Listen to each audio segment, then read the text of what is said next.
సుమన్ టీవీలో మీ business promotions కోసం ఈ కింది నెంబర్ను సంప్రదించగలరు.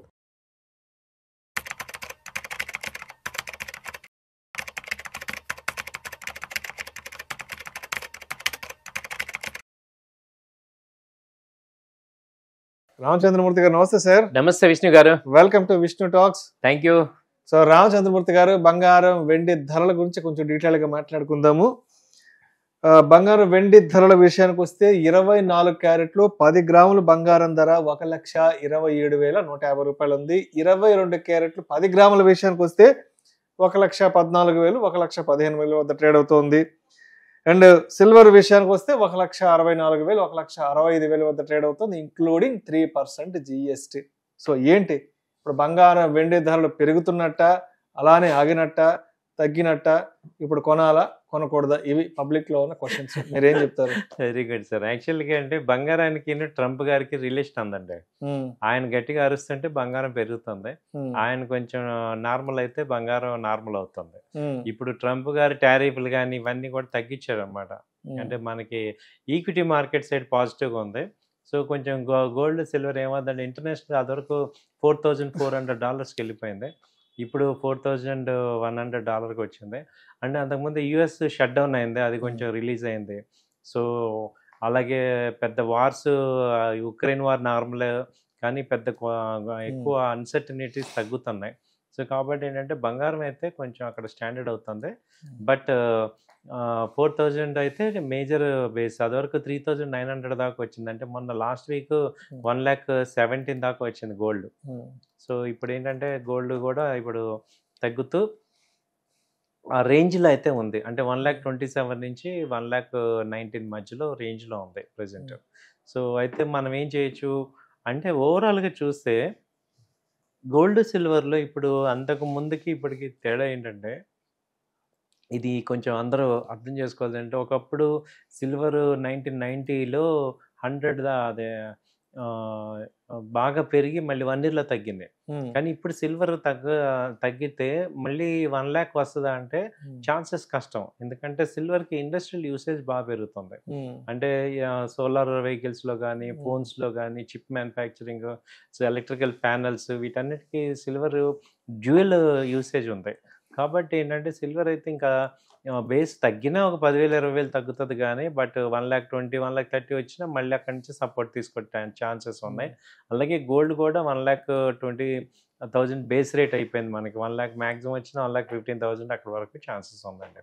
సో అయితే మనం కొనుక్కోవాలా ఏంటి అని ఆలోచిస్తే ఇప్పుడు లాంగ్ రన్ పాయింట్ ఆఫ్ వ్యూలో ఏంటంటే గోల్డ్ సిల్వర్ మనం కొంత ఫండ్ పోర్ట్ఫోలియోలో మనం పెట్టుకోవాలి. సో ఇన్వెస్ట్మెంట్ పాయింట్ ఆఫ్ వ్యూలో ఏంటంటే గోల్డ్ సిల్వర్ మనం ఇన్వెస్ట్ చేసుకోవాల్సిన పరిస్థితి ఉంది. ఎందుకంటే ఇంకా చూసుకుంటే రేట్లు పెరిగేవి తప్ప తగ్గేది అయితే లేదు. అండ్ ఈ మధ్య కాపర్ కూడా బాగా డిస్కషన్స్ లోకి వస్తుంది. కాపర్ గురించి కూడా న్యూస్ ఆర్టికల్స్ వస్తున్నాయి సోషల్ మీడియాలో. దానికి సంబంధించిన డిబేట్లు, డిస్కషన్స్ కూడా వస్తున్నాయి మార్కెట్ న్యూస్ కి సంబంధించి. ఏంటి అసలు కాపర్ పరిస్థితి ఏంటి? కాపర్ ఇప్పుడు ప్రెసెంట్ MCXలో చూస్తే ట్రేడ్ అవుతుంది సార్, 1000 అలా ఉంది. యాక్చువల్గా లాస్ట్ టైము గోల్డ్ ఉన్నప్పుడు డౌన్ ఉన్నప్పుడు 900 అలా ఉండేది. ఇప్పుడు అది కూడా బాగా పెరిగింది. ఇప్పుడు కాపర్ ఒకటి, జింక్ ఒకటి, లెడ్ ఒకటి, వీటితో ఏంటంటే సిల్వర్ అనేది డైరెక్ట్గా రాదనమాట, వీటితో పాటు వస్తుంది. కాబట్టి ఇప్పుడు సిల్వర్ డిమాండ్ పెరుగుతున్నప్పుడు వీటి డిమాండ్ కూడా పెరుగుతుంది అనమాట. సో అందువల్ల ఈ రేట్లు పెరుగుతున్నాయి. సో సిల్వర్ ఓర్ అనేది వీటితో పాటు బాక్సైట్, కాపర్, జింక్, లెడ్ వీటితో మిక్స్ అయి ఉంటుంది. కాబట్టి అందుకని ఆ సిల్వర్ డిమాండ్ ఉండటం వల్ల దీనికి కూడా యాన్సిలరీ డిమాండ్ అనేది పెరుగుతుంది. సో ఈవెన్ కాపర్కి కూడా, ఎందుకంటే ప్రజెంట్ ఇండస్ట్రియల్ యూసేజ్ ఇంకా బాగా పెరుగుతుంది. సో కాబట్టి నెక్స్ట్ అంతా కూడా ఈ ఎలక్ట్రికల్ వెహికల్స్ అవుతున్నాం కాబట్టి ఎలక్ట్రికల్లో కంపల్సరీ కాపర్ వైరింగ్ అంతా ఉంటుంది కాబట్టి వీటి యొక్క డిమాండ్ బాగా పెరుగుతుంది. సో అందుకని కాపర్ కూడా డిమాండ్ ఉంది. అయితే గోల్డ్ సిల్వర్ అయితే మనం మేజర్గా చూసుకుంటే సిల్వర్ని మనం ఈటీఎఫ్లో కానీ, తర్వాత సిల్వర్ కాయిన్స్ స్టోర్ చేసుకోవచ్చు, తర్వాత సిల్వర్ మళ్ళీ ఆర్నమెంట్ లాగా కానీ, లేకపోతే ఇది ఎక్కువ ప్రయారిటీ ఇవ్వచ్చు సిల్వర్కి. ఎందుకంటే 2 lakhs 2,21 yearలో ఛాన్సెస్ కనపడుతున్నాయి. రైట్. ఇప్పుడు గోల్డ్కి సంబంధించి ఇప్పుడు అందరూ కూడా ఫిజికల్ గోల్డ్ లక్షలు పోసి కొనలేరు కాబట్టి, 10 గ్రాములు కొనాలంటే కూడా 1,30,000 రూపాయలు ఖరీదు అవుతుంది కాబట్టి, సో మరి అంటే అలా కొనలేని వాళ్ళకి ఇప్పుడు గోల్డ్ ఈటీఎఫ్ల గురించి మీరు ఇచ్చే సజెషన్ ఏంటి? గోల్డ్ ఈటీఎఫ్ అయితే మంచి సజెషన్ సార్. ఎందుకంటే గోల్డ్ కొన్నా ఒకటే ఫిజికల్‌గా, డిజిటల్‌లో కొన్నా ఒకటే. సో ఈటీఎఫ్ అంటే గోల్డ్ బీస్ ఉంది మనకి. డైరెక్ట్‌గా మనకి నిఫ్టీ మన డీమ్యాట్‌లో కనపడుతూ ఉంటాయి. రోజు చూసుకోవచ్చు ఎంతున్నాయి. ఆ తర్వాత ట్రేడ్ కూడా చేసుకోవచ్చు. రేట్ బాగుందంటే అమ్మేసుకోవచ్చు. But long term point of వ్యూలో స్టోర్ చేసుకోవటం ఈజీ. మెయిన్ అలాగే ఎక్కువ గోల్డ్ వేసుకున్న బయట థ్రెట్ ఉంటది కాబట్టి ఇందులో ఆ ప్రాబ్లమ్ లేదు. అలాగే గవర్నమెంట్ ఇచ్చే సీలింగ్ లేదు. ఎంతైనా కొనుక్కోవచ్చు. సో సీలింగ్ లేదు కాబట్టి ఇది ఒక అడ్వాంటేజ్ మనకి. సో కాబట్టి ఈ డిజిటల్‌ని ఎక్కువ బెటర్ అనేది చెప్పుకోవచ్చు మనకి. రైట్. సో అయితే ఇప్పుడు మొత్తానికి మరి బంగారం కొనాలా? లేదంటే ఇంకొద్ది రోజులు వెయిట్ చేయాలా అన్న సందిగ్ధంలో ఉన్న వాళ్ళకి రామచంద్రమూర్తి గారు ఏం చెప్తారు? బంగారం ఇప్పుడు మీరు ఒక 100 గ్రామ్స్ కొందాం అనుకున్న వాళ్ళు 50% ఇక్కడ తీసుకోవచ్చు సార్. బాగా తగ్గింది.